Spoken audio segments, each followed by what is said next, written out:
చెట్లను ఇప్పుడు కూడా విధ్వంసం అవుతుంది సార్.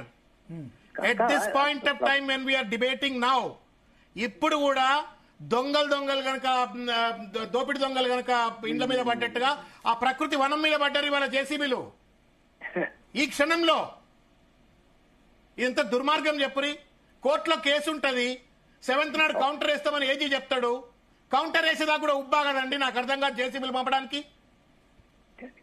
బాగా పాపం ఆ పిల్లలు ఎవరో ఏ తల్లి కడుపులో పుట్టిన పిల్లలు వాళ్ళంతా హైదరాబాద్ కాదు. ఇప్పుడు అక్కడికి పోయి ఒక లైవ్ పెట్టమనండి, ఏది ఆడ ఏం జరుగుతుందో పెట్టరి. ప్రభుత్వము ఇదే అనవసరమైన మాట్లాడకండి శ్రవణ్ గారు. మీరు ఇప్పుడు దొంగలు ఎద్దలు పోయి మాట్లాడినాక దాని మీద చాలా చర్చలు జరుగుతున్నాయి. మీరు ఫస్ట్ అది గమనించండి. కిషన్ రెడ్డి లెక్క, బండి సంజయ్ లెక్క, కేటీఆర్ లెక్క మాట్లాడితే దానికి ఏం విలువ ఉండదు. చెప్తా, అది కూడా చెప్తానా. దీనికి సమానం మాత్రం చెప్పారు మీరు.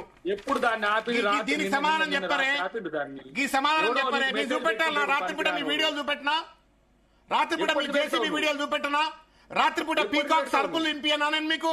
నేను వినిపిస్తా, ఎందుకంటే సార్ కూడా ఉన్నాడు కాబట్టి మన మధ్యన మన ఇద్దరం కొట్టుకునేందుకు సార్ కూడా ఉన్నాడు కదా.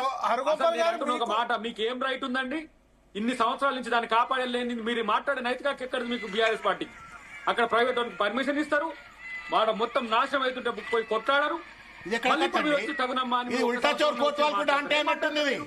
ఉల్టా చోర్ కోత్వాల్ కూడా అంటే అన్నట్టు సార్ ఇది. అసలు మీకు ఎక్కడి నైతిక? Every citizen has a right.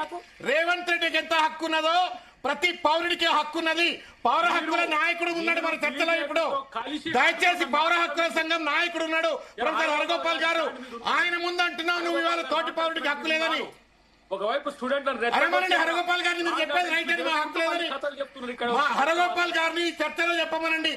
Dasoju Shravan కు హక్కు లేదు, బీఆర్ఎస్ పార్టీ నాయకులకు హక్కు లేదని చెప్పమనండి. చెంపలేసుకుని వెళ్ళిపోతారని ఇక్కడి నుంచి. కూల్ శ్రవణ్ గారు చెప్పమనండి. హరగోపాల్ గారు లెక్క వచ్చి మీరు కనీసం రిప్రజెంటేషన్ ఎక్కడ రిప్రజెంటేషన్ దండం పెడతా. మీరు బుల్డోజర్లు పంపినాక ఇంకేం రిప్రజెంటేషన్ మాట్లాడతారు? మీరు బుల్డోజర్లు పంపినాక ఇంకెక్కడ రిప్రజెంటేషన్? ఏందే ఇదేందే చెప్పేది దండం పెడతా. నేను హరగోపాల్ గారు ఈ బుల్డోజర్లు చెప్పే వయా మీడియాగా జరుగుతున్నదేందో, అక్కడ ఉన్నదేందో అంశాలు జనానికి తెలుస్తాయని హరిగోపాల్ గారు చర్చ తీసుకొచ్చిన. ఎందుకు? వాస్తవాలు జరగాలి. మీరేం చేస్తుండ్రు? ఆల్రెడీ అలకేట్ అయిపోయింది, కోట్లు అయిపోయింది. మీ చర్చలు ప్రజలు చూస్తే బెంబేలు ఎత్తిపోతున్నారు. అది కాదా జరగాల్సిన చర్చ. నేను అంటున్న ఒక మాట శ్రవణ్ గారు, ఇవాళ ప్రభుత్వం ప్రజాస్వామ్యయుత వాతావరణం లేదని చేస్తున్న మీ బీజేపీ బీఆర్ఎస్ ఈ పొలిటికల్ డ్రామాస్ ఆపండి. విద్యార్థులకైనా లేదంటే ప్రజలకైనా మేలు చేసే సూచనలు ఇస్తే తీసుకోలేని దీన స్థితిలో ప్రభుత్వం లేదు. మీ మాదిరిగా లేదు. కేసీఆర్ గారి మాదిరిగా ఎవరు పోయినా కలవకుండా హరగోపాల్ గారు ప్రభుత్వం రావడానికి ఉద్యమానికి హరగోపాల్ గారు చేసిన క్రెడిబిలిటీ ఏంది, ఆయనకి ఇచ్చిన గౌరవం ఏంది ఒక్కసారి ఆయన అడగండి తెలుస్తుంది. మీరు గుమ్మడి నర్సయ్యకి మన క్రెడిబిలిటీ ఇచ్చినట్టే ఉంది. పోండి ఎందుకు అది జరిగింది? మన గుమ్మడి నర్సయ్య క్రెడిబిలిటీ ఇచ్చినట్టే ఉంది. ఆ దిలీప్ అని చెప్పాలి పాపం తెలంగాణ ఉద్యమకారుడు. జైపాల్ రెడ్డి అంటాడు గెట్ అవుట్ అంటాడు. మీకు రేవంత్ రెడ్డి పిఎస్ జైపాల్ రెడ్డి అంటాడు గెట్ అవుట్ అని దిలీప్ అంటాడట. భరత్ జీ ఇప్పుడు గుమ్మడి నర్సయ్య గారిని తీసుకోండి. దిలీప్ చెప్తున్నాడండి. మీ పార్టీలో ఉన్న దిలీప్ మాజీ ఎమ్మెల్సీ తెలంగాణ ఉద్యమకారుడు Revanth Reddy PS Jaipal Reddy get out అన్నాడట. 4 నెలలుగా అపాయింట్మెంట్ ఇస్తలేడు.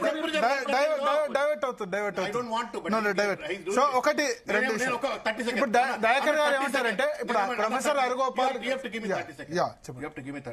చెప్పండి. అకాల మందికి ఇషారా కాఫీ దయాకర్ సాబ్ కి అన్ని అర్థమైపోయినాయి. ఆయనకు అన్ని అర్థమైనాయి, అన్ని తెలుసు ఆయనకు.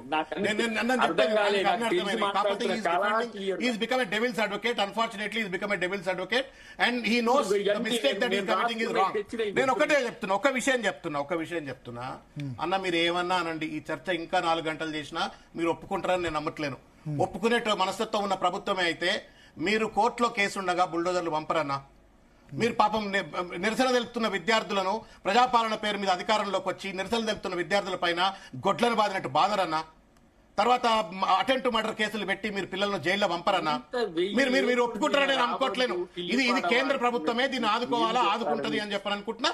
లేకపోతే తగిన మూల్యం ప్రజాస్వామ్యబద్ధంగా మీరు చెల్లించుకుంటారు. ఇవాళ నేను ఒక విషయం చెప్తా. వారు కూడా ఉస్మానియా నాయకుడు కాబట్టి ఒక విషయం చెప్తా నేను.